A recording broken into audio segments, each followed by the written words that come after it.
Look, when I analyze the race, there's probably 10 different things I can think of maybe why Michael won and why you lost. I don't know. There's even some conspiracies you could throw in there as well. But like to this, sitting there right now on this day, why do you think you lost that race? I don't think I lost that race. I love that. I love that. All right, talk me through that then. No, I mean, look, we can go into these conspiracies, kind of, and this has nothing to do with anything. This has nothing to do with Michael. I had a very, very long finish. He had a very, very short finish. Mm-hmm. People point to the finish as to why the result came out, why it did. For me, just as anybody that watches football or basketball, a lot of things happen throughout a race or throughout a game.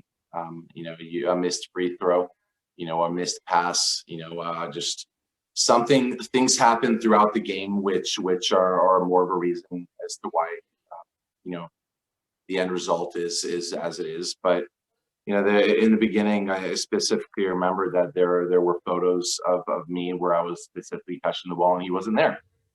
And again, it was never about attacking Michael. The guy is the greatest of all time. He is the best there's ever been. For me, kind of the one thing and the only thing that's ever bothered me throughout this whole thing was that it took Omega 3 days to kind of come up with an explanation as to why it happened as it happened. And kind of the worst part of it all is, they were his official sponsor.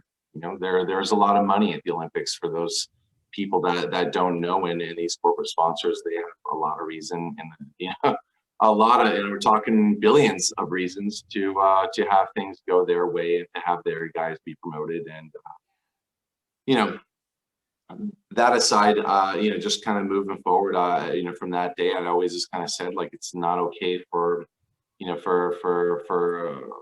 an Omega, which in our sport, for those that are really, really close followers of high level swimming, Omega is still, to this day, they hold a monopoly in the timing system. Why are their timing systems never really been improved? Well, they kind of don't have any competition. And for one company such as them to sponsor, Olympic athletes such as Michael, it is the best thing to do for them. But in these strange times, these strange races such as ours was, there were those photos where I was at the wall first and he wasn't, and then those photos disappeared. And for the guy, I had always kind of felt bad that he was put in this position to also explain this race. He like many people, they talk about me lifting my head or having a long finish, and sure, that was one part of it, but at the same time, like, I have to say that I went into that race, I gave everything that I had.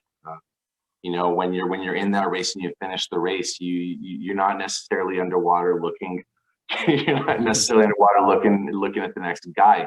You're racing your hardest and hoping that you're going to get your hand to the wall first. And at the end, it was after 3 days of coming up with a game plan. Omega said that you have to apply 3 kilograms or 7.2 pounds of force to activate the touchpad. So I don't know.